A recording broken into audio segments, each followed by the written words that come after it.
Thank you all so very much for being here with us this morning as we celebrate the induction of the Spring 2023 School of Environment and Natural Resources Honorary 100 recipients. I would be remiss if I did not begin the presentation by bidding each of you a happy World Environment Day. My name is Neal Sargeant, and I serve as the president of the Environment and Natural Resources Alumni Society, and I'm honored to be here in the company of these environmental champions and to celebrate with them the honor which has been bestowed upon them by the Environment and Natural Resources and the School of Environment and Natural Resources Alumni Society. I also look forward to being joined later by Interim Director Dr. Eric Toman, who's also going to be making some remarks about these great honorees.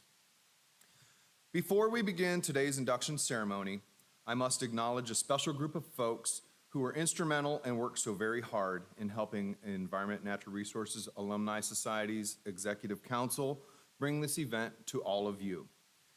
Dr. Joe Campbell, Director of Environmental Professionals Network, and his associate, Cathann A. Thank you so much. The support providing the EPN platform to us, for which we merge with the Alumni Society and the Environment and Natural Resources School. You have, both of you have done so much of the heavy lifting during the planning stages of this event. Joe, Kalia, thank you so much. Tricia Taylor and the office of Dr. Eric Toman and Dean Kress for all of the years of support that you've provided to us. A very special thank you, Mark Giese from the Environment and Natural Resources Alumni Society planning team, also with Kevin McCarty, Lori Monska, David Poole, and Marianne Webster. Thank you so much for helping us put this event together. And then finally, we want to thank the awardees for being so humble and receiving the honor and actually joining us today so we can celebrate this on your behalf. The Honorary 100 includes individuals who have lent their support during the formative years of the School of Natural Resources. Many of these individuals have expressed a desire to maintain a continuing supported affiliation with the School of Environment and Natural Resources. The ENR Alumni Society, with the endorsement of the ENR School, will annually seek to enlarge our Honorary 100s list by recognizing outstanding Ohioans who have demonstrated an interest in the School of Environment and Natural Resources and its mission. The School of Natural Resources, as it was known at the time, was created in 1969 by our very own Dr. Bob Teater. Bob Teater is also an honorary member of our great list that we have, and ironically enough, we are celebrating his wife today, who is going to join him on that list. So Dr. Bob Teater was the school's first director, and he formed a group of friends and supporters known as the Honorary 100. Over the years, individuals with special interest in the school and its programs and activities have been recognized as members of the Honorary 100. Serving several purposes, the Honorary 100 supported legislation and budgets related to the school and the college. The group served as a sounding board for school programs. They assisted in the recruitment of students both at the graduate and undergraduate levels. They engaged and connected with our related public agencies serving a statewide constituency, and they assisted in fundraising and development activities. The criteria for establishing the members of the Honorary 100 required an interest in the environment and natural resources and a very special interest in the school, its programs and activities through their involvement in events, programs, scholarships, professional development, donor support, and related activities. A member of the Honorary 100 should have personal qualities that also make them recognized individual who has done special action or activity such as legislation, writing, publication, community action, program or agency affiliation, financial support, program development, and academic achievement. I personally stand here today as a direct beneficiary of the professional development, support, and mentorship from all 4 of these honorees. You have provided me with the guidance and the trust you have provided me with over the years have advanced my career to protect natural resources and to have the career that I've had over the last 25 years. Each of you have positively impacted not only my life and my career, but the countless people you have influenced over the decades across this country and beyond. Truly, each of you are environmental champions and so very deserved of this honor. I am honored to be in the presence of you and all of the environmental professionals here today, celebrating your illustrious contributions to our shared passion of environmental conservation and protection. Congratulations to each of you. It's now my pleasure to welcome Interim Director, Dr. Eric Toman.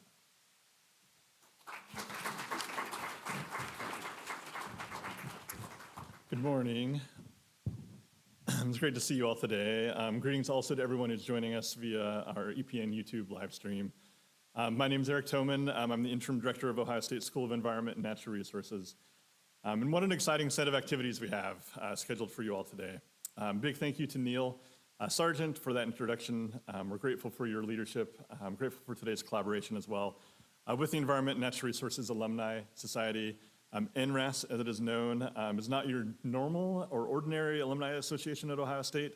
The chapter received the OSU Alumni Association Scarlet Level Outstanding Alumni Society Award 5 years in a row between 2016 and 2020. This is the highest award level that the Ohio State University Alumni Association gives to its affiliated clubs and societies. If you're a member of ENRAS or you've attended an event with ENRAS in the past several years, could you please stand up? Yeah, wonderful, thank you.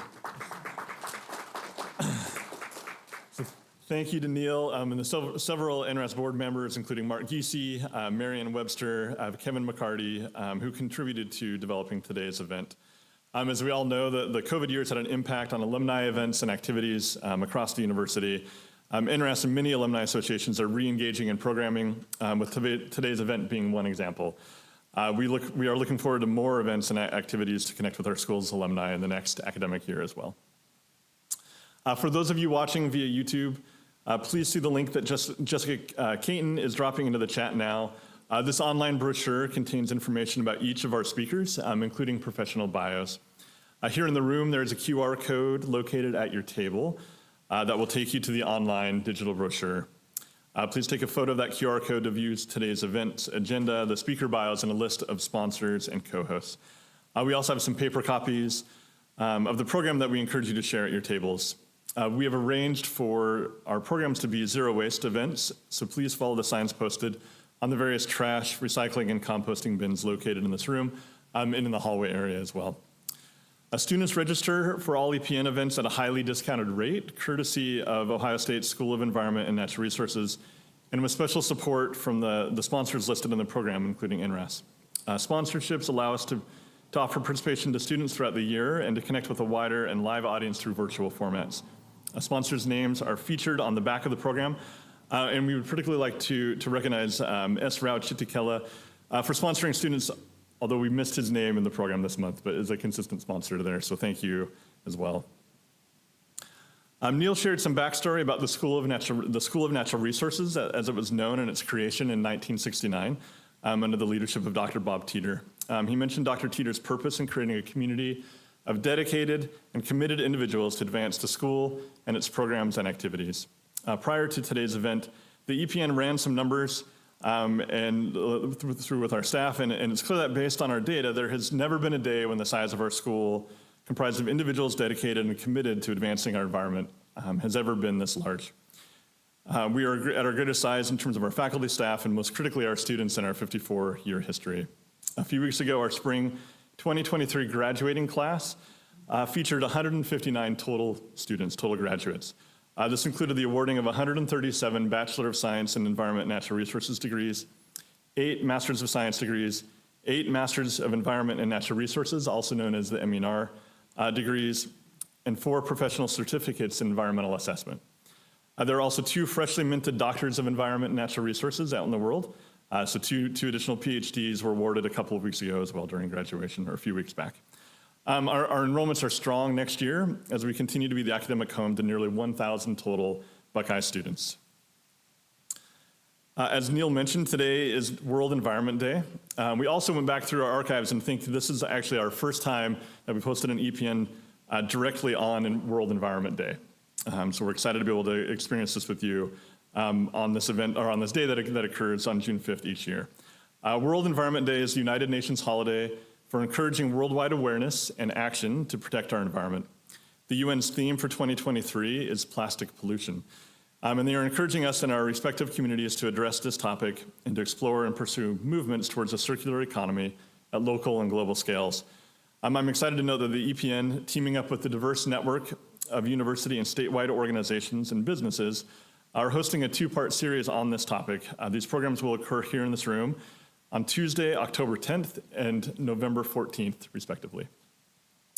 These will be high-quality, all-morning events outlining regional strategies for waste management and real examples of the circular economy in Ohio, including a deep dive into regional plastic streams. So mark your programs for those calendars. Registration should open in August or earlier. Speaking of August and moving into the autumn, this will be a special time for our community, as well as our school's faculty ranks will grow a bit bigger again at that time. Professor Jim Ippolito, a globally renowned soil scientist from Colorado State University, will be joining us to serve Buckeye Nation as a professor of soil health. We also have a couple of other additional faculty joining us then. So Dr. Natasha Myhal will also join us in autumn as an assistant professor of Indigenous Environmental Studies. Dr. Myhal completed a PhD in critical ethnic studies at the University of Colorado Boulder and an MA in Indigenous Studies from the University of Kansas. During her doctoral studies, she was awarded a competitive fellowship and was designated as a Henry Rowe Cloud Dissertation Fellow at Yale University.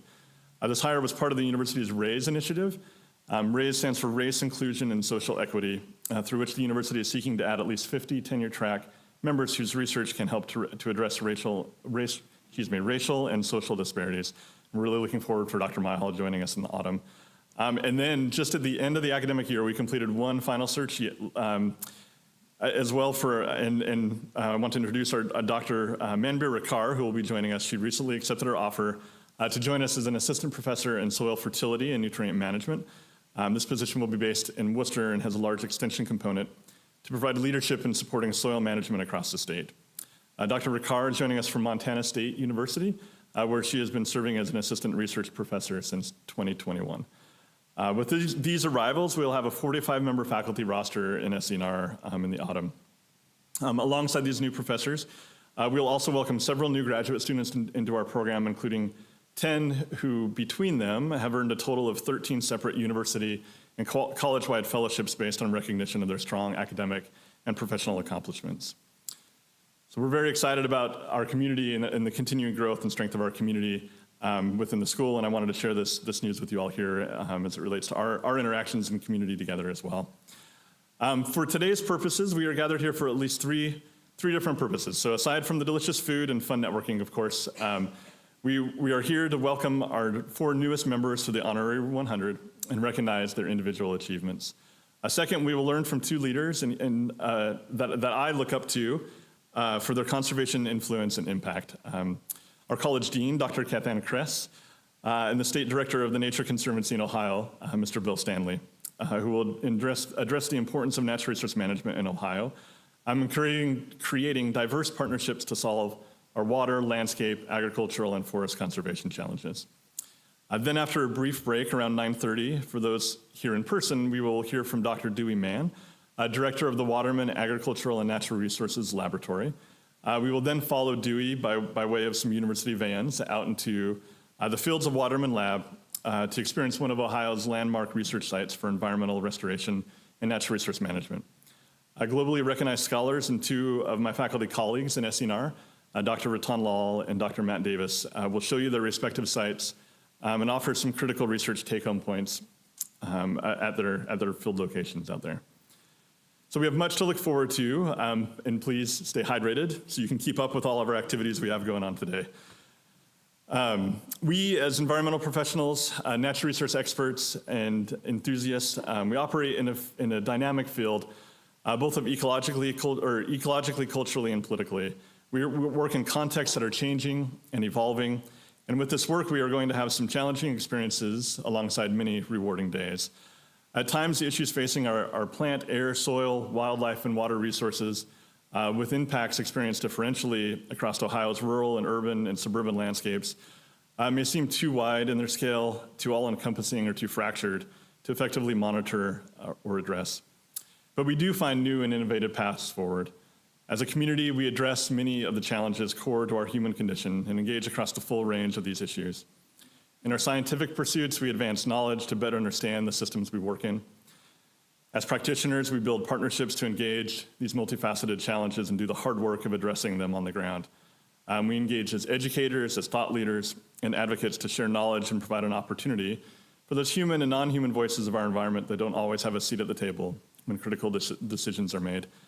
Through our various areas of specialization, whether that be in soils, wetland ecology, park management, or in politics, we listen for and help to channel and amplify the voices of our planet to support ecological and human communities within Ohio and beyond. As is a constant theme at the EPN and a reason for why we gather in associations such as ENRAS and in other arenas, is that we cannot succeed when we work solely in isolation. No one discipline or area of expertise can alone expect to effectively understand and address the environmental challenges we experience today. In 1969, our environment was facing what seemed like insurmountable odds through unrestrained pollution and the lack of a coherent national or state structure to address environmental restoration or guide coordinated natural resource management. 54 years later, the environment has changed, and in some ways it is fundamentally better and improved than it was before the passage of landmark legislation such as the Clean Water and Clean Air Acts, National Environmental Policy Act, and many other canon policies and frameworks that guide so much of the work we do today. And our professional community has progressed so far from where we were before the existence of schools of the environment and natural resources at Ohio State and as well as at other institutions across the country. Those we've seen in recent times, our past successes, our degree programs, and even our policy outcomes are not final endpoints that remain unchanged. Our work has long been defined by change, and our profession is characterized by resilience and growth. Our work to enhance the environment and better steward our natural resources depends on the actions of so many across our community, building on strong contributions from our past as we constantly work towards the future. I invite you to look at the names of those featured here on the screen. Some of these individuals are with us here in the room today, and unfortunately some have passed and are no longer with us. If you're like me, there are at least several names displayed here that have left a mark on your professional career. My pathway as an environmental professional since arriving to Ohio State from Oregon 15 years ago was impacted by a few of these individuals. In 2008, when I arrived in Columbus for my on-campus interview, I was immediately impressed by the quality of the people I met in the school and the agency partners and other collaborators who participated in hosting me. This community struck me as something different than I had experienced elsewhere. I found colleagues who had a commitment to not only doing meaningful work, but also a commitment to one another. Attributes exemplified by many of those listed here as well. There are many in our current community, including several in this room, making meaningful impacts and on a trajectory also for future recognition. Today, we are grateful to be able to recognize the contributions made by Jon, Ric, and Dorothy, as well as the ongoing impacts of many within our community. And I invite you to take a few minutes now to consider and make note of one or two from this list or someone who has impacted your journey as an environmental professional. We'll actually spend a couple minutes thinking about this, reflecting and discussing with neighbors at your table about how they've impacted you. So just take a couple minutes to discuss how someone has impacted your journey to be a more effective natural resource professional or enthusiast, and then we'll call you back up here in a minute.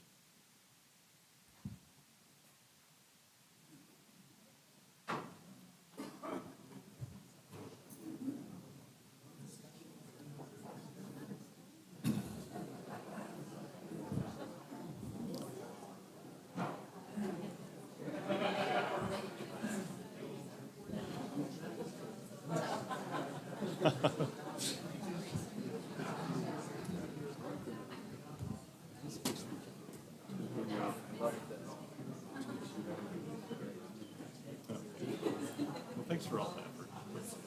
Like I said, stuff for someone else. Challenge. Thank you.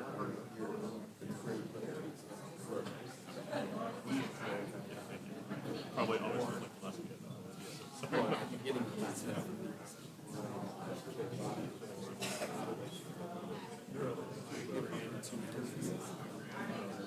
Right.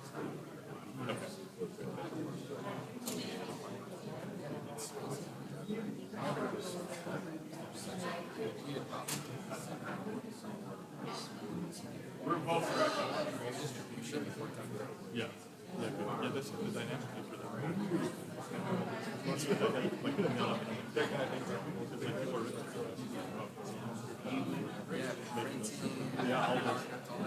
We do it, I think it's about noon on the day. And then what sometimes this would have been noon yesterday, actually, but because this was, we never got it. We did it. And then all I had everything ready. Yesterday, we did all the setup. I went into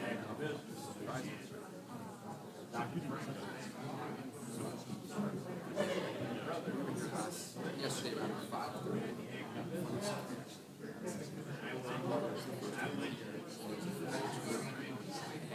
I don't think they did.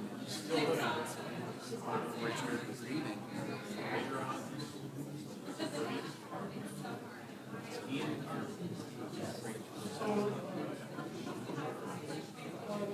John and I.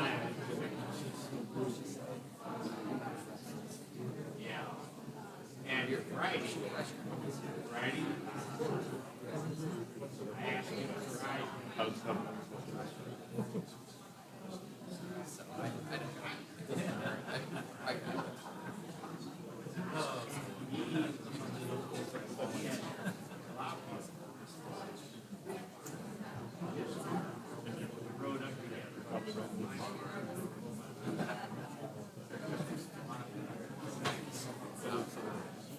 We're like brothers. Yes, 4-year-old. I have we're roommates.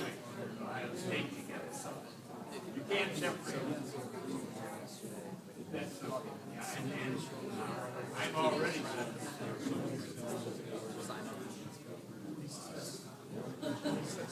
yeah. Tied together. We have we shared. Are you doing like that? Yeah. That might help.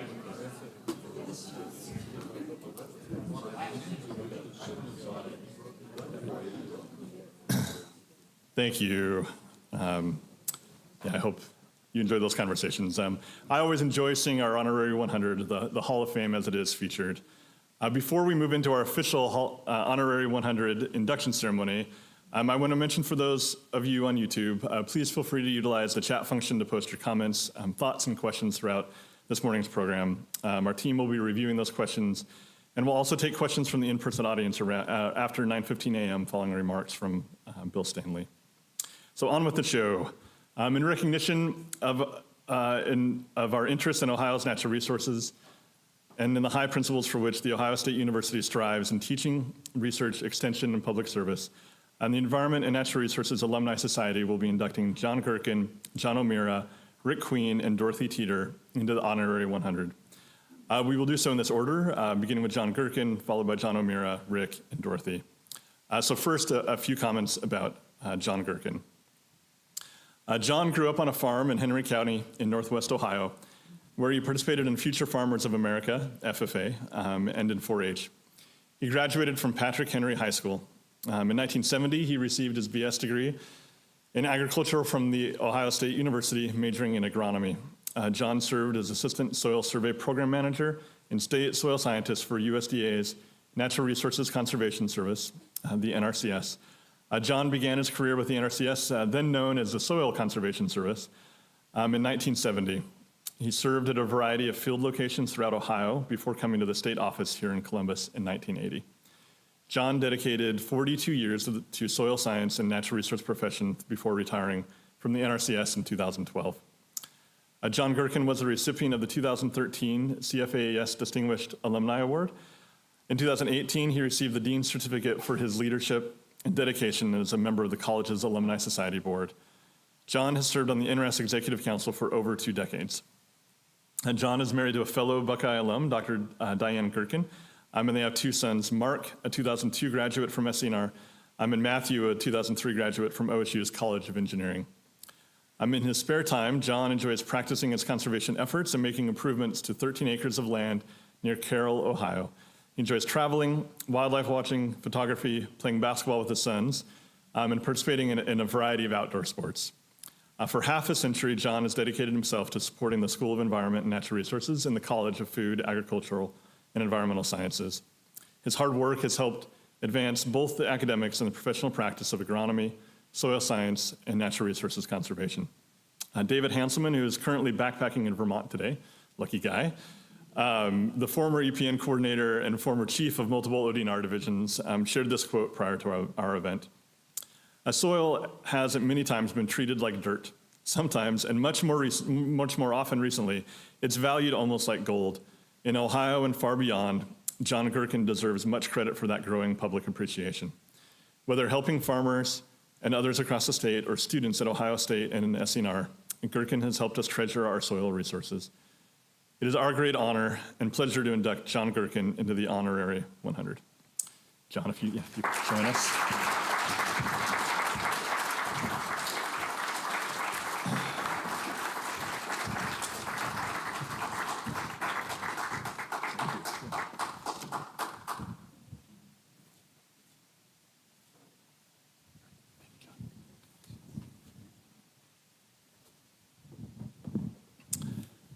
Thank you, Jon. Jon O'Meara has over 35 years of career accomplishments and outstanding contributions to his profession in natural resources and conservation.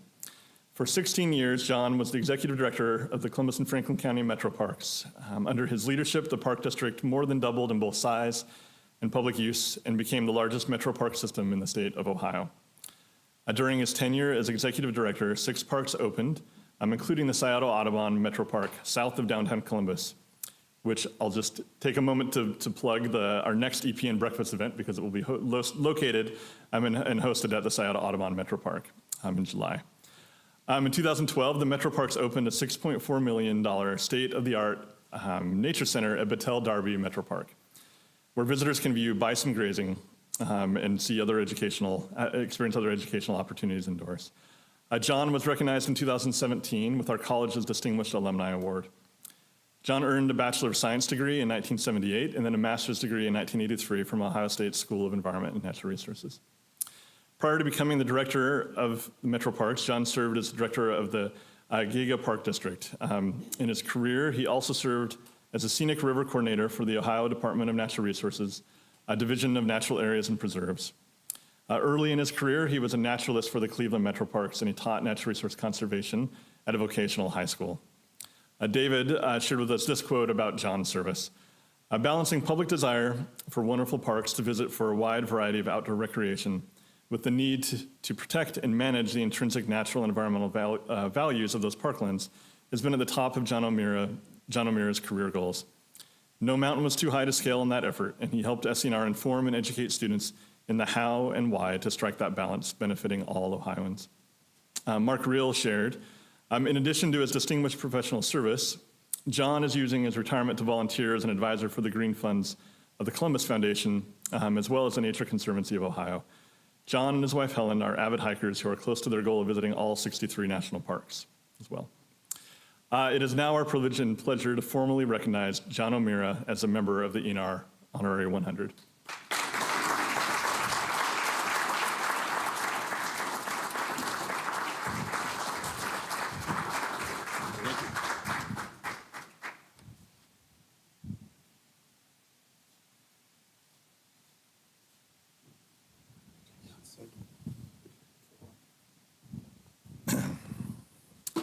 Thank you.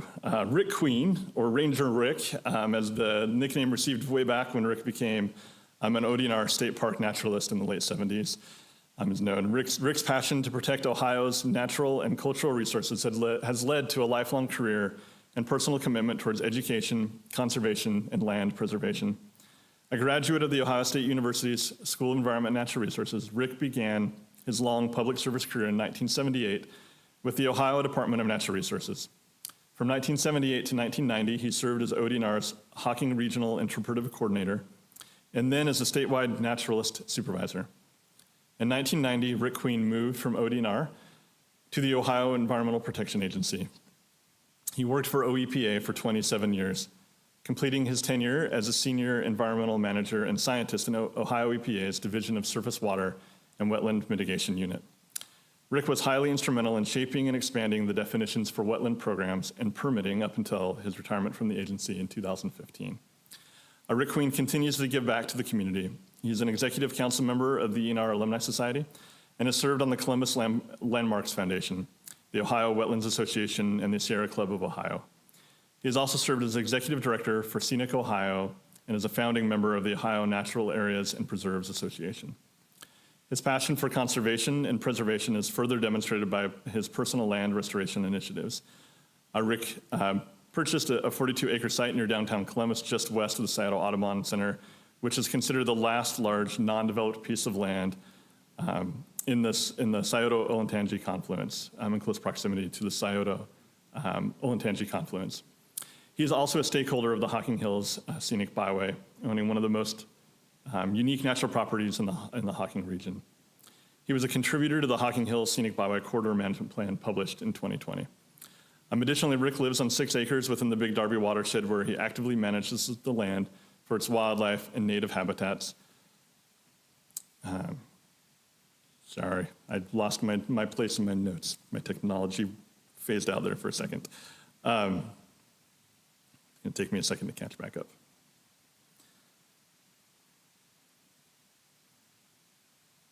Okay. Additionally, Ric lives on 6 acres within the Big Darby watershed where he actively manages the land for its wildlife and native habitats, including a 3-acre vernal pool wetland and prairie.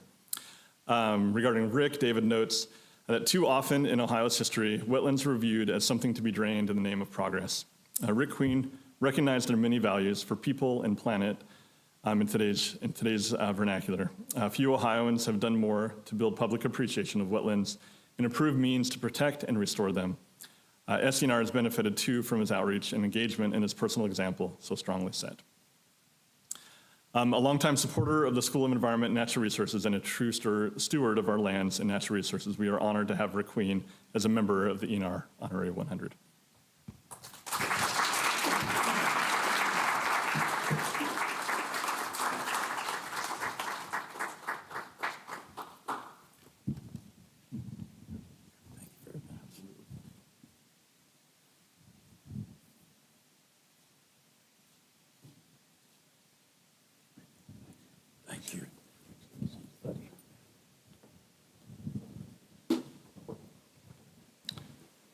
Thank you.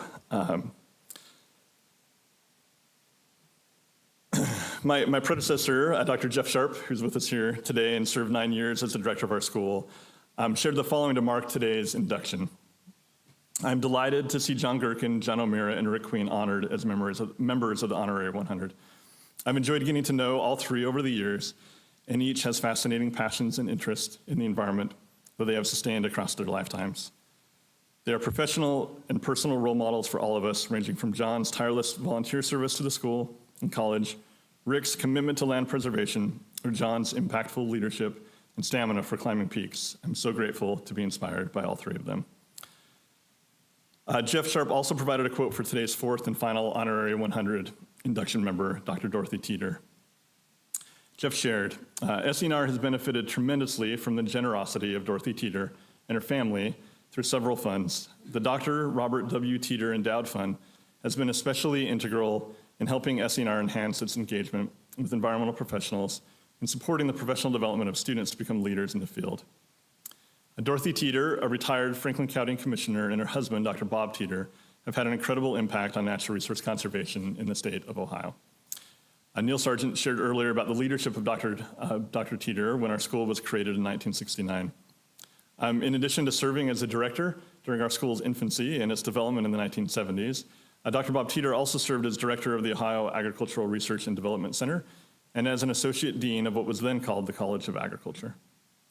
Additionally, Dr. Bob Teater served for 8 years as director of the Ohio Department of Natural Resources. Dorothy Teater was first an educator. She then took an outreach position in the City of Columbus's Office of Consumer Affairs under then Mayor Tom Moody. She later became a member of the Columbus City Council. From 1985 to 2000, she served as a Franklin County Commissioner, becoming the first female elected to that position. In 2015, a $500,000 gift from that Dorothy and her 4 sons, David, James, Donald, and Andrew, endowed to the School of Environment and Natural Resources, was named after her late husband. The Dr. Robert W. Teater Endowed Fund is an enduring testament to Bob and is a demonstration of Dorothy's dedication to education and conservation. The Teater Endowed Fund provides scholarships to natural resource professionals and other mid-career students in our field of study and provides program support for undergraduate and graduate interns working on projects in partnership with environmental professionals. In addition, the fund supports SENR professional development, outreach, and educational programming. We had several members of our school extend specific remarks and thoughts of appreciation for Dorothy and her family in lead up to today. Dr. Greg Heitsusen has drawn on the Teater Fund to host the Restore, Exchange, Religion, and Sustainability database. The database aims to build an advanced network of exchange and partnership between faith-based organizations, communities, and families on a local, regional, and global level in the common interest of environmental sustainability. Thanks to this support, Dr. Heitsusen has hired Sophia Shannon, a current undergraduate student in SENR, who will be leading, sorry, my notes went out again, who will be leading management of that database this summer under Dr. Heitsusen's training. The Teater Fund also provides support at a critical time in Professor Ramiro Berardo's and Water for All film production. This 1-hour documentary on water affordability in Ohio was premiered to this EPN audience in March 2022. It has now been viewed over 4,000 times on YouTube and was recently broadcast through PBS Western Reserve to millions of viewers in Northeast Ohio and Western Pennsylvania. The Teater Funds have been an invaluable resource to the EPN and the dozens of students who have used the scholarship to attend professional trainings and conferences across the state, including events with the Ohio chapter of the American Fisheries Society, the Mid-Ohio Regional Planning Commission, among others. Lucia Hedella, SENR career advisor, who is here in the audience today as well, stated, "Thank you so much, Dorothy Teater, for supporting engagement activities and professional development for our students. I've seen the impact of this support firsthand, helping me offer competitive pay for student assistance in SENR career services. Annually, these students tackle projects like our alumni career spotlights, collecting data for our first destination career outcomes reports, compiling timely career announcements for students, and much more." And David Hanselman shared, with husband Robert Teater, Dorothy Teater was part of a dynamic team that improved the lives of everyone in Columbus, Franklin County, and Ohio. Her roles in government were significant. Her assistance in funding for OSU and SENR and our students were too, and remain so today through the endowed funds and her family, she and her family helped establish for people and planet. Like her husband, Dr. Teater's legacy in education and conservation has greatly enhanced the future of the School of Environment and Natural Resources and its students, alumni, faculty, staff, and stakeholders. We are honored to induct Dorothy Teater into the ENR Honorary 100. Dorothy is unable to join us today, though we think she is viewing via our live stream. So I wish a hello and a heartfelt congratulations to you, Dorothy, as well. Yes, and if we could join in applause for Dorothy.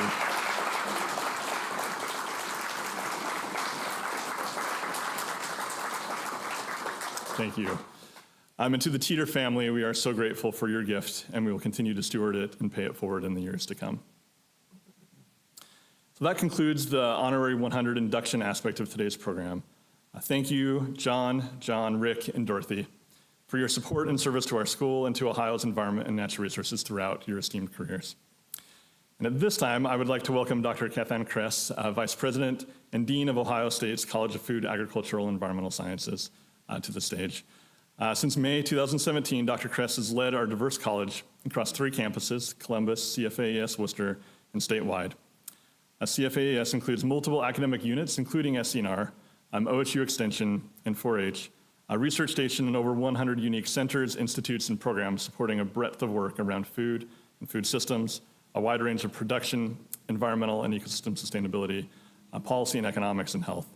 Dean Kress is also a trustee of the W.K. Kellogg Foundation and serves on the State of Ohio Livestock Care Standards Board. And served on the National 4-H Council Board as chair of the administrative head section of the board on Agricultural Assembly.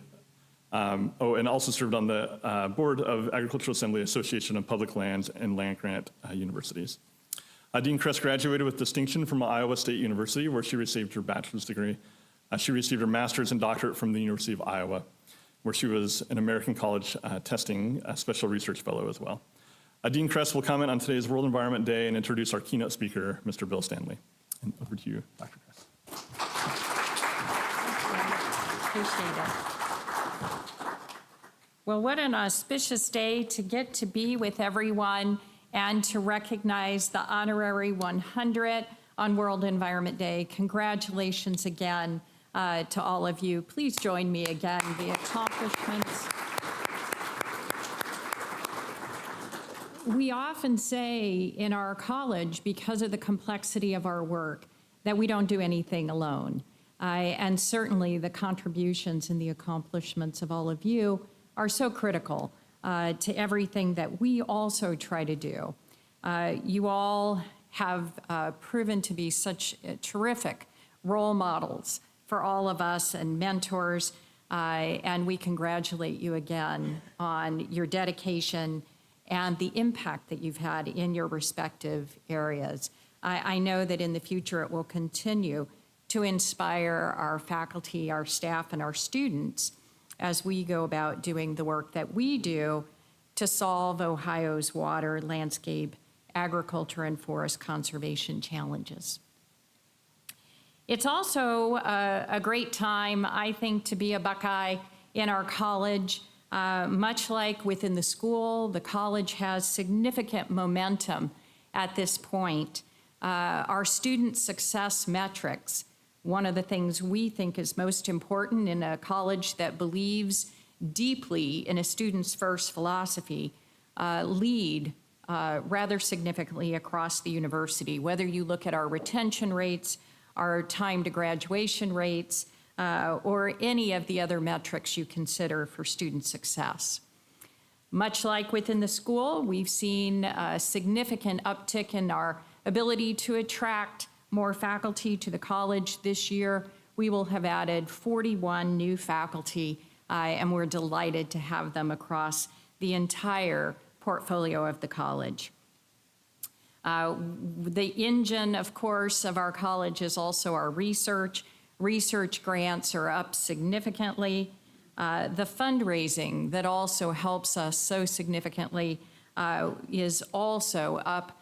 Just a couple weeks ago, we hit a new milestone in the college of $52 million raised in a year, which we're absolutely thrilled to have that level of support from our community.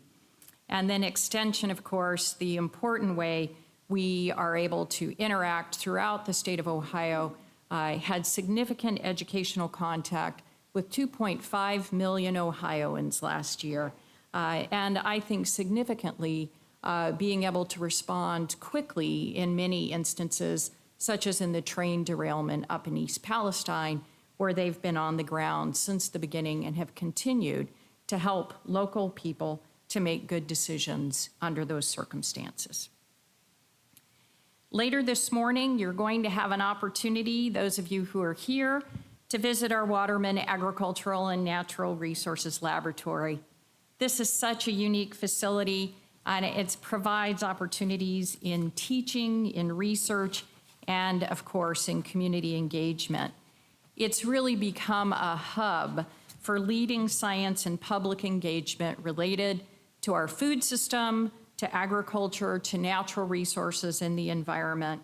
And it's a center where many of our partners can join us to advance knowledge in industry, communicate about science, and prepare future leaders. These 261 acres are key to the future of our college. I think the university as well. Across Lane Avenue, you'll see Carmenton going in, what's essentially the research park. And we feature heavily over there as well. The Pelotonia Research Center focused on health, where we're one of the anchor colleges, because we were able to convince the university that environmental health and food also make a big difference in people's health.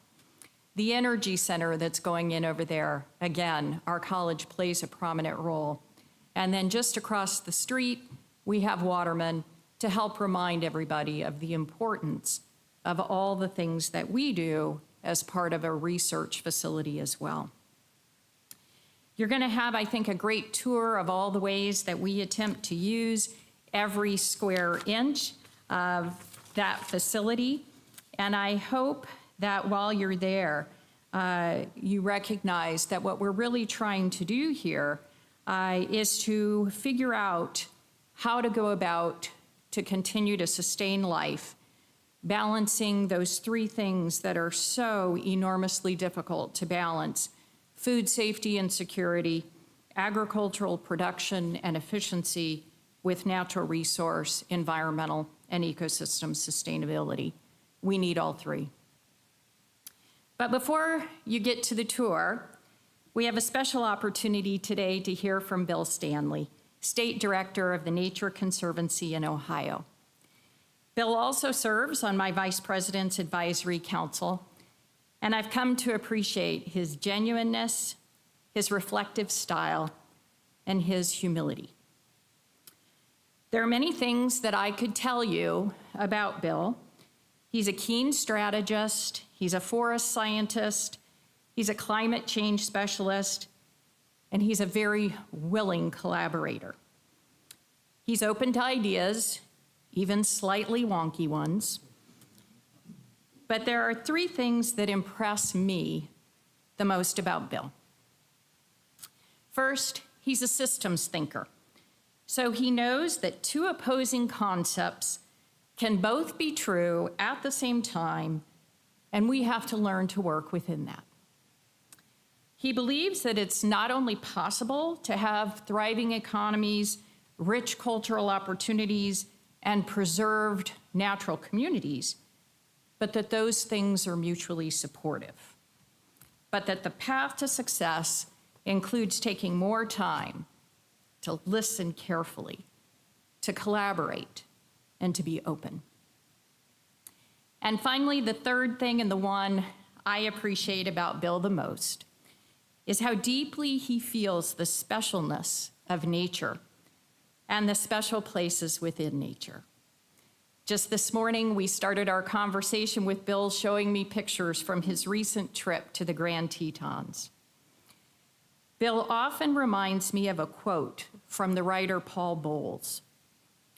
"Always, without formulating the concept, I had based my sense of being in the world partly on an unreasoned conviction that certain areas of the Earth's surface contained more magic than others." Bill is that old friend who's quiet and would rather listen, but who regularly surprises you as you uncover all they know and the depth of who they are. Please join me in giving a warm welcome to Bill Stanley.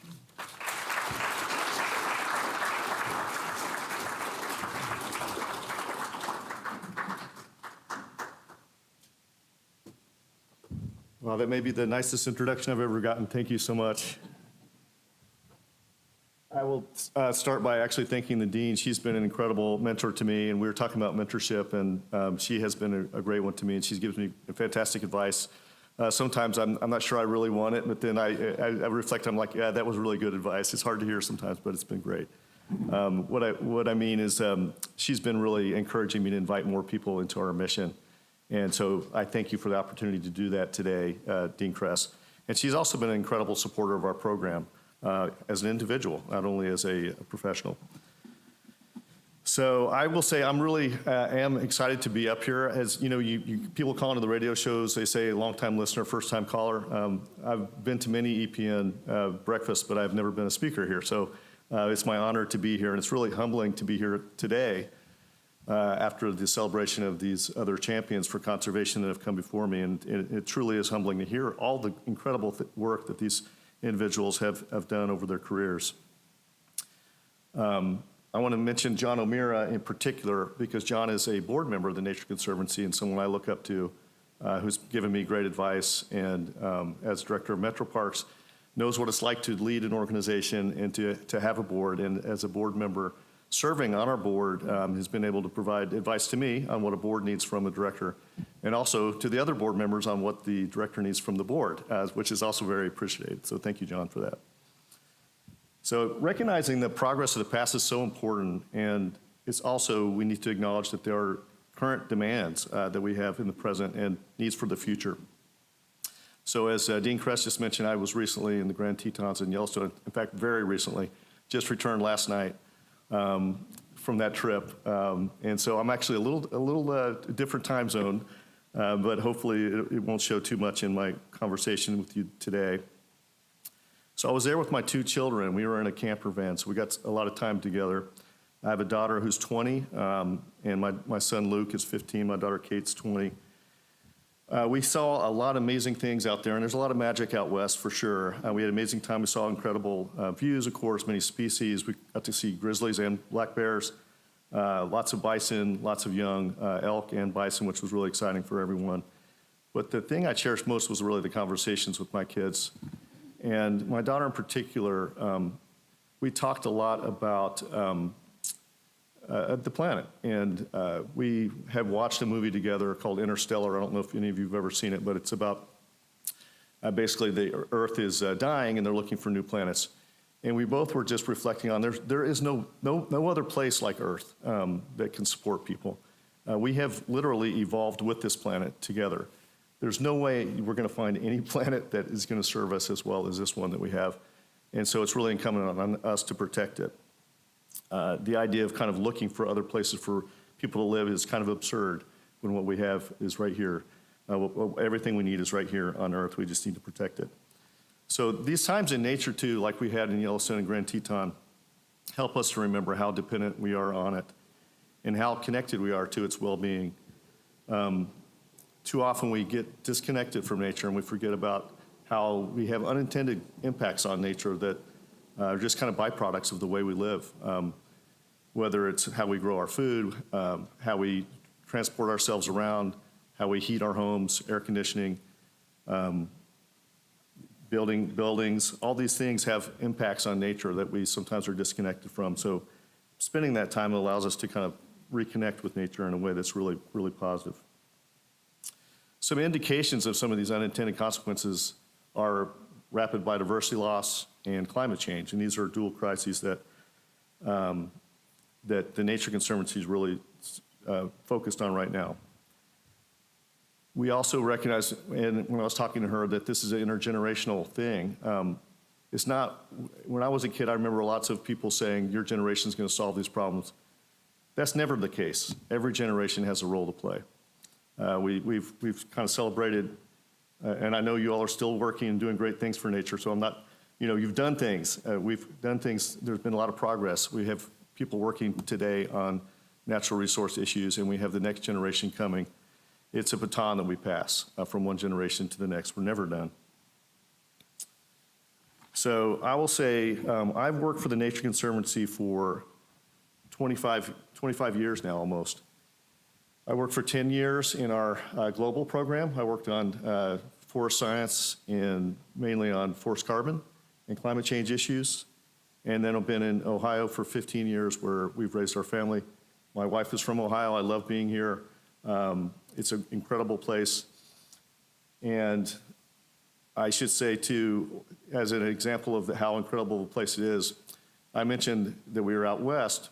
I was with Jon O'Meara walking in Big Darby, the Battelle Darby Metro Park recently with some others, and he shared a statistic, and I think I'll get this right, John, tell me if I don't, but that in Big Darby Creek, there are more freshwater fish species than you can find west of the Rockies, just in that one park. Is that right, John? Yeah. So that is amazing. We have incredible biodiversity right here in Ohio, and we need to do everything we can do to protect it. The other thing I want to mention before I kind of get into the rest of this is how important Ohio State University is to the Nature Conservancy. Even when I was working on our global programs, I had connections with Ohio State, in particular with Dr. Brent Sargeant, who did a lot of work on forest carbon issues and economics. He's a professor here at Ohio State, an incredible one, Nobel Prize winner. We work a lot with Ohio State now on science issues, but most importantly, the training that has come from Ohio State University. I don't know the exact number. Sometimes it feels like 50% or more of my staff is from Ohio State University and went to SCNR. It's probably at least a quarter. I should count that up at some time so I can actually give you the right numbers, but it's an incredible influence on our organization, really well-trained people. So those of you who don't know much about the Nature Conservancy, our mission is to conserve the lands and waters on which all life depends.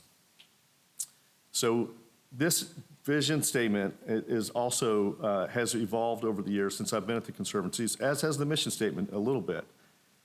We were all about protecting nature. And it was really kind of, when I first started at the Nature Conservancy 25 years ago almost, it was protecting nature from people. And now it's about protecting nature and people, and protecting nature for people. So our vision is a world where the diversity of life thrives and people act to conserve nature for its own sake and its ability to fulfill our needs and enrich our lives. We do have over 1 million members. We work in every state of the country. We work now in 79 countries. We have over 3,000 employees. We're a science-based organization. We're very collaborative. Our current CEO is a woman named Jennifer Morris, and she talks about what she calls radical collaboration. I do believe in collaboration and partnership. It's absolutely essential to getting to these, which are our global goals. These are really huge goals that we have as an organization around climate, oceans, lands, freshwater, and people. And I'm not going to read all these goals to you. You can see them for yourselves, but the numbers are kind of hard to understand. Just to give you an idea of the land conservation, 650 million hectares is 2.5 times the size of India. The freshwater goal is equivalent to protecting rivers that would wrap around the earth 25 times. So these are impressive goals to get to by 2030, very ambitious goals for us to try to meet, and we know we cannot do this alone. It will take radical collaboration and partnerships to get this done. We have, as I mentioned, programs in every state. We have quite a bit of autonomy in the way we lead within our different states. We're all marching to the same drum, though, in terms of our 2030 goals. In Ohio, we have tripled our number of projects in the last 15 years. We've been in operation in Ohio for 60 years. We had 15 or so projects that we were focused on. I'm sorry, it's more than that, but there are probably over 80 projects that we're working on now, and we've tripled that number compared to where we were just 15 years ago. And we've done it through a combination of science, which has been something that's been a hallmark of the Nature Conservancy from our very beginning, over 60 years ago. We also have the idea of proofs of concepts of projects and things that can be scaled up.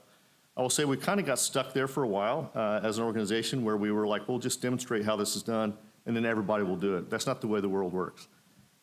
People have to understand the projects. They have to understand, they have to be a will to make them happen on a larger scale. It takes partnerships and policy to make that happen. So we have had growing impact in Ohio. So I want to talk a little bit about a case study of H2 Ohio. Everybody here has probably heard of H2 Ohio, yeah?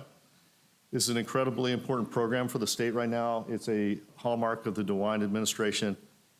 It has provided hundreds of millions of dollars of funding for work to protect water in Ohio and to restore water in Ohio. And it didn't just happen magically overnight. It did happen because of the leadership of DeWine, Governor DeWine. But there was a lot that led up to that, and I want to talk a little bit about that. So one of the things that made this program possible was that there was a political will to solve the issues of harmful algae blooms. As you can see here in Lake Erie, very, very easy to see the issue here. And of course, there are negative impacts to drinking water, recreation, wildlife, tourism, and really the reputation of the state. When you hear of Toledo's water supply being shut down, as an example, you recognize that this is an issue that doesn't just affect the look of the water, but affects people as well, and it affects wildlife and tourism and the economy. So this was a huge issue. You've heard the quote too, never let a good crisis go to waste. You know, you have to have a solution to this problem. So what was happening in the state of Ohio prior to H2 Ohio was that there were certain programs that were set up to deal with water quality issues, but they weren't really dealing with the root cause. And you had an administration in the Kasich administration that would, when there was a big bloom, they would announce additional spending. But it was spending on programs that were already in place, if you will, and things like hundreds of millions of dollars more for gray infrastructure, which water quality treatment type of issues and things like that, which are good. They're important. Stormwater, combined sewer overflow issues in urban areas. And those are important, but really that wasn't the major source of the problem anymore. It had been a problem in the past before the Clean Water Act. Dr. Toman mentioned that was passed earlier on that helped with a lot of the point source issues. But if you look at the science, a lot of the problem at this point from the nutrient loading to Lake Erie, according to this study done by Hull and Associates that we commissioned, was from non-point source pollution. So you look at the source of the problem, and then you look at where the public funding sources are going toward. Over half of the funding was going to point sources. So you had a mismatch there with the problem and then the funding for the solution, and that was an issue. Another issue for the Nature Conservancy in particular was a lack of recognition of the importance of nature-based solutions. Usually when people talked about water quality issues in Ohio, the solutions that people talked about were dealing with wastewater treatment issues, dealing with storm runoff and combined sewer overflows, dealing with farm runoff, and that those were all kind of pointed out as the solutions to the problem. And they are big parts of the solution to the problem. But what wasn't mentioned was the importance of wetlands to help to intercept runoff, to treat it, act like nature's kidneys, and send the water downstream in better condition. We were able to bring that concept to, frankly, on the Kasich administration, some of the leadership there, and kind of say, hey, let's get this into the conversation and really set the context. I mentioned proof of concepts. We did have some examples too of areas that had been in agriculture that we restored to beautiful wetlands, well-functioning, that do help to filter water. You can see kind of the dramatic change there in this wetland area, which is now a wetland area, which had been previously before settlement, and now has been restored to a wetland that can both provide habitat for fish and wildlife and help to filter water to Lake Erie. So we had some examples. We also had some science. This is actually an example of some science that we did with Ohio State University, and also USDA was involved in this research. And it involved kind of trying to really identify where the hot spots are for agricultural runoff in particular, and also where there could be tremendous uplift for biodiversity if you were able to stop or reduce the nutrient loading to different watersheds. So here's an example of that. It was a conservation effectiveness assessment project done in Western Lake Erie Basin with USDA, the Nature Conservancy, Ohio State University. But this is really where we took the proof of concepts and the science and we're able to bring it to scale. It's not magic. It's not, you can't just create a demonstration project and the magic happens and it gets replicated. That really takes partnerships and policy. In 2015, this report, Healthy Water Ohio, was published. This was an effort that was pulled together primarily by the Ohio Farm Bureau. And it was really to talk about water in Ohio and what we can do to conserve it, seeing it as a strength for our state. It's a tremendous strength for this state, the plentiful water resources we have. And Cathann was not here yet, so Dr. Bruce McFerrin was a part of this team. And you see his quote there. It's a forum where people who might not normally be in the same room are working together to find ways to protect and preserve Ohio's waterways. This was radical collaboration, where we had agricultural groups, Ohio Ag Business Association, Corn Growers Association, soybean, the Nature Conservancy, we had Scott's Miracle Grow, we had Anheuser-Busch, many different stakeholders in the room together, and lots of sessions throughout the state to bring in concepts. At the end of this, we needed to come up with some recommendations. And this is where I was able to pull on colleagues from other parts of the organization who had been working on similar issues in the Mississippi River basin. And that's one of the things I love about working at the Nature Conservancy. It's not just me alone. I can reach out to colleagues all over the world and say, what are you doing on this topic and how are you addressing it? Bring those ideas to the state. And we've exported some good ideas from Ohio as well that have been replicated in many other places. We can talk about that some other time maybe. But one of the concepts that came out, and really this is one that the Nature Conservancy brought to the table, was this idea of what we call the Ohio Water Trust. And it was, one of the beauties of this is it wasn't focused just on one part of the problem. It wasn't just focused on agriculture or just on cities and urban runoff or just on nature-based solutions. It's like, this is a comprehensive issue. We need to look at it comprehensively. It's complex. So let's bring to the table different perspectives that represent all of these different areas of work and talk about them together. And that allowed people to stop finger pointing and say, hey, it's their fault or it's your fault, it's not my fault. It's like, we're all in this together, let's make this work. So we proposed this concept of the Ohio Water Trust. This was something that we shopped around the Kasich administration. At the time, they weren't too interested in it, to be honest. I think they felt like there was so much money being spent on this issue already, it would just take so much more to solve the problem. How could this possibly be effective? What we recognize is that the money that was being spent, there was kind of diminishing returns on investing more in downstream treatment of water. We needed to deal with the root causes of the issue, and there were some cost-effective ways of doing that by investing in nature and investing in new ways on agricultural projects in communities like septic systems, for example.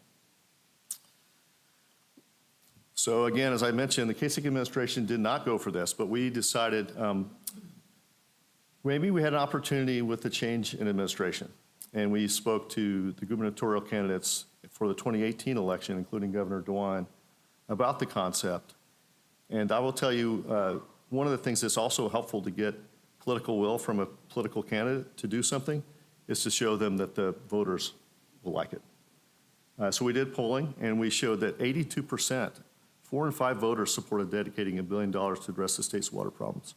So our original proposal was $100 million a year for 10 years.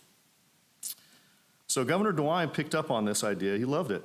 And to his credit, you know, he really owned this. And he said, we had actually proposed and suggested that we do a ballot initiative for bond sale. And he's like, that's too expensive. Why would we do that? We can just spend GRF dollars on this. This is really important for the state. And as you know, he went ahead and launched H2 Ohio with many of the similar concepts that we talked about in the Healthy Waters Ohio group as part of H2 Ohio. So Governor DeWine deserves tremendous credit for taking this concept and running with it and really growing it and really evolving the program and making it what it is today. So I want to show you now a video of an example of a project that's come out of this program. And Jacob, I hope I can get this going. Over the past century, human activity has disrupted and damaged places like the Sandusky Bay and here at the Pickerel Creek Wildlife Area. Now, conservationists are trying to turn back time and restore the environment with some ambitious new projects. A construction zone. But they aren't building, they're digging. We are sculpting the landscape to reconnect Pickerel Creek to its historic floodplain. It's a muddy mess now, but once the project is complete, the opposite will be true of Sandusky Bay. We're allowing the water to naturally flow through the wetlands, filter out nutrients and sediment, and enter Sandusky Bay in better quality. The goal? To transform an unhealthy habitat Today, if you look at it, it's open, brown, mucky water. We experience algal blooms nearly every summer. into an ecosystem where people, plants, and animals can thrive. What they also do as a byproduct is put a lot of great wildlife habitat on the ground. Provides a lot of great recreational opportunities to the public. Jim Brown grew up at the Pickerel Creek Wildlife Area. I've been walking around, trouncing around Pickerel Creek since I was just a little guy. He's raising 2 children here and hopes they'll grow up in a more vibrant environment than he did. Those experiences in nature are so important. The ecological contractor on the project feels confident they will. We can completely transform it. We've already seen that kind of happening, so we're pretty convinced it's going to work. This project is just the first in a series of planned restoration projects called the Sandusky Bay Initiative. We have about 10 more projects that we would like to see completed. H2 Ohio is funding the program along with many others throughout the state. We currently have 141 projects that are similar to what you see at Pickerel Creek Wildlife Area. And then we've engaged private landowners as well, and we have over 150 projects on private lands. Sauce says we could see the impacts of these projects in as little as 3 to 5 years. I'm looking forward to a future when my family comes up from Columbus and spends a weekend on Lake Erie and doesn't have to think about the toxic algae blooms. That's not even going to be a factor. The Nature Conservancy is already working on their next project, restoring the shoreline near Raccoon Creek. Raccoon Creek will be constructed offshore, about 50 to 100 feet offshore. We'll build some rock barriers. And the intent of those is to slow the wave action. Slower waves means less erosion and a clearer Sandusky Bay, which makes it possible for plants to grow. We want to establish wetland plants and then recreate wetland habitat for wildlife and fish. Restoring water quality one ecosystem at a time. Reporting in Sandusky, Sophie Bates, 13 ABC, Action News. Great. So you can see some of the partnerships there we have with the Federal National Wildlife Refuge along with ODNR. And I should mention contractors that are doing the work. We don't have TNC people out there on the big yellow machines. That's done with different groups like Mad Sciences Mark's here. They do a lot of work for us as well on this. So you heard Eric Sass there from the state also mention there's 140 more projects. They're not just in Western Lake Erie Basin. That has been the focus of this program so far by the state, but that's expanded now into Southern Ohio quite a bit as well, and they continue to do that. They have a new Rivers Initiative. Just mention quickly before I close here, other things that we're working on in similar ways and through partnerships are renewable energy development as we transition away from a fossil economy towards renewable energy. There are going to need to be places for that renewable energy to be built. The Nature Conservancy would like to guide that development, and again, with partnerships with many others, including businesses and the state and federal government. A Family Forest Carbon Initiative, 87% of private forest lands or forest lands in Ohio are owned by families. So those are key partners for us, and we're working through with the American Forest Foundation on a program to help use carbon credits to pay private landowners to conserve those forests. Excuse me. And then the H2 Ohio ballot initiative, we're looking at as we talk to the administration, the DeWine administration, is that Governor DeWine's not going to be the governor forever. We're looking at securing long-term funding for H2 Ohio, potentially through a ballot initiative and a government bond sale. So those are things on the horizon. So I do want to invite you to join us. You can become a member. You can volunteer at the Nature Conservancy. Of course, you can always donate to support our mission. And we're looking for great professional students who are interested in environmental careers and to look into our organization. Excuse me. Sorry. I think that the time lag may be catching up to me in my throat here of the time change. So I want to just end by saying that these types of radical partnerships that we've talked about need to be carried forward into the future. And this is a multi-generational issue, as I mentioned. You know, those students that I met at Ohio State University, I've been really impressed with. You have the passion and the intellect, the soft skills, and the willingness to do hard work that are needed to keep us moving forward on the right path. So thank you for your commitment, and we ask you to join us in this mission. Thank you all for being a part of the solution for nature and for people. And with that, I'll end. Thank you.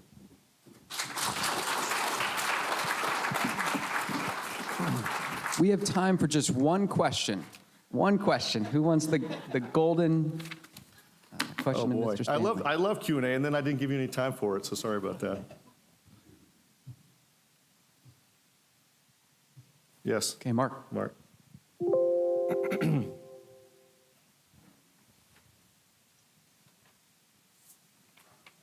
Thank you for the presentation. What is the biggest misunderstanding that Ohioans have about the importance of environmental action? I'm sorry, the importance of? What's the most frequent misinformation that people have about the need for these environmental policies? Yeah, I think it gets back to something that Cathann said earlier. Dean Kress mentioned the idea that it's a trade-off between the environment or business, and that these things are at odds. And I truly believe that there are so many ways we can do things that are good for nature and for businesses at the same time. An example is, you know, no farmer wants their fertilizer to end up in Lake Erie. It's a waste of money. And so, you know, how can we figure out how to keep that fertilizer on the field where it can help to grow crops, improve the bottom line for the farmer, and protect nature at the same time? There are lots of win-win solutions like that. That's just one example. And we have been able to get a lot of traction around that very topic through a program called For Our Nutrient Stewardship and Stewardship Certification, and a lot of interest in that. I see the same things, possibilities with renewable energy and benefits to the economy of Ohio if we truly embrace this, rather than suggesting that it's something that we don't want or need that's going to be detrimental to the economy. And we're doing some work to show that now, Mark, kind of how can Ohio benefit from this new economy. I truly think those things can go hand in hand and truly benefit people as well. People, economy, nature, those things can all be benefited at the same time. Not in every case, but in many cases that people just don't think that that's possible. I would say that's the main misconception. Thank you.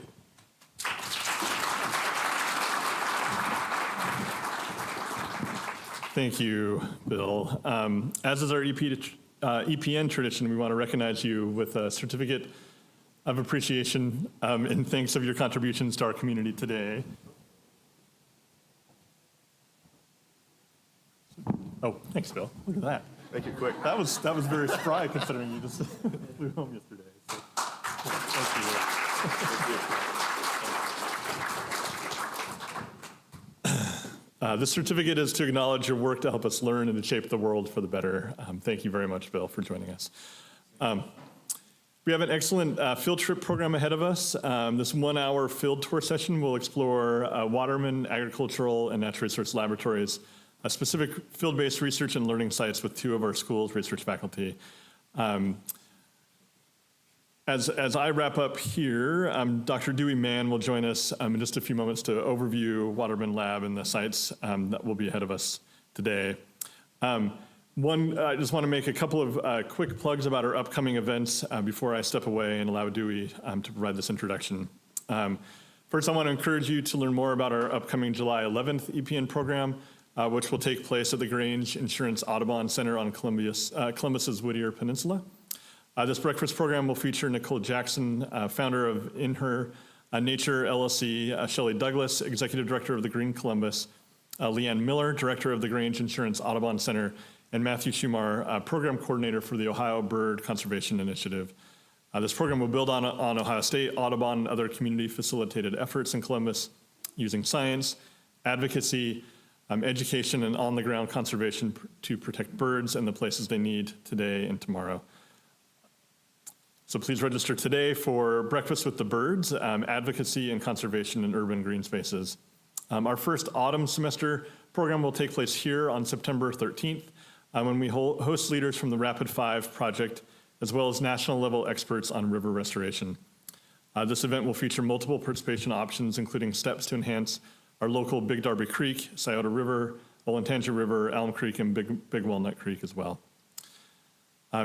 If you join the EPN today, which is free, quick, and easy, you will receive updates on the events and program opportunities. You can do this by visiting epn.osu.edu or connect with Joe and Callie directly to become a member. Okay, for those of you online, we want to thank you for joining us. You're welcome to stay on now as we have Dr. Dewey Mann come up. Overall programming, just a quick sort of notes. Dr. Mann will provide a brief introduction to what we'll be doing through our field tour here at Waterman, after which we'll take a brief break before being able to load up in some vans and head out there where you can grab water or go to the restroom. I would also encourage folks when we have that break or throughout, to take opportunities to connect with our Honorary 100 as well as one another, but particularly, directing you for that opportunity to congratulate them, share a note of experience or interaction you may have had with them that you would like to share with them today. And then now we'll welcome Dr. Mann up here to join us and provide an introduction to our events out at Waterman.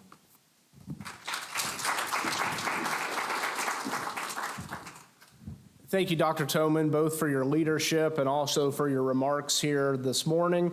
It's always great to be able to get in a room with some dignitaries and connect and to be able to share some ideas. So I really appreciate this opportunity. I also want to acknowledge that I'm standing between you, a restroom break, and field lab tours. So I acknowledge that as well. A couple of comments that I want to make, and I'll be able to wrap those up as well as we switch over to the technology. Sorry, no worries. But a few of the comments about some of the things that you're going to see, and again, you'll have an opportunity, air quotes, to hear from me at the end to try to tie things together, but an opportunity to talk about a college network, not just what you'll see at Waterman, but our statewide impact as well. Our Columbus network. So here the visuals help a little bit. So as a college, Dean Kress has us organized as one college with 3 different locations.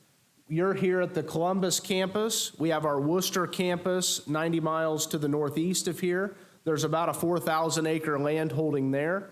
And then what we call our statewide campus, made up of our land laboratories and our county extension offices. That network is made up of about 11,400 acres around the state where our scientists do our work, where we engage with industry partners, where we connect with our constituents in their communities. A little bit about our Columbus campus overview. I have the opportunity currently to serve as interim director of our Chadwick Arboretum and Learning Garden. But this is really special to have 388 total acres as part of a network of land labs here at the Columbus campus. We are on the north end of the nation's 14th largest city, something to celebrate as access to our students, but also access by the general public. You think of the Olentangy River Trail that connects our Shiremeyer-Olentangy River Wetland Research Park, better infrastructure that'll connect our Waterman Agricultural and Natural Resources Laboratory. So a quick zoom in to talk about our tour stops. What you're gonna see out at Waterman is a canvas that consists of everything from regenerative agriculture practices, cover crops, conventional agriculture, and a smattering of diverse plots to support the work of our college. I like to think of it as a canvas. My job is to provide the right canvas for the research teams to be able to implement their objectives. And you think of our junior faculty coming in. Last year, I got a request in June for soybeans planted in cereal rye. Well, I needed to plant that cereal rye the October or November prior to to be able to have that canvas ready. So it's really helping me learn and think about how we best support our scientists. One of the stops that you're going to see is the CFAES Rattan Lao Center for Carbon Management and Sequestration plots. The mantra of the CMASC lab is healthy soil, healthy food, healthy people, healthy ecosystems will equal a healthy planet. The goal of the CMASC lab is to provide accurate assessments of soil and biological carbon sequestration for climate change mitigation in order to improve basic scientific understanding on carbon cycling in terrestrial systems. In addition to, you've heard this before from Mr. Stanley's comments and others, providing direction on policymakers with relevant information on carbon cycling. To support research like this, it's imperative that we have both a land lab right here on campus, in addition to that network of over 11,000 acres around the state. The other stop that we're going to see on the south end of the property, and it's really nice, we'll get a chance to take you around all edges of the property. The Pawpaw Orchard is an orchard itself designed to allow researchers to understand how growing conditions and pawpaw varieties interact to determine growth and productivity, an emerging market that has been well established in the state of Ohio. Within this orchard, researchers can assess what factors impact pawpaw yield, helping develop management recommendation for cultivated but also woodland pawpaw production.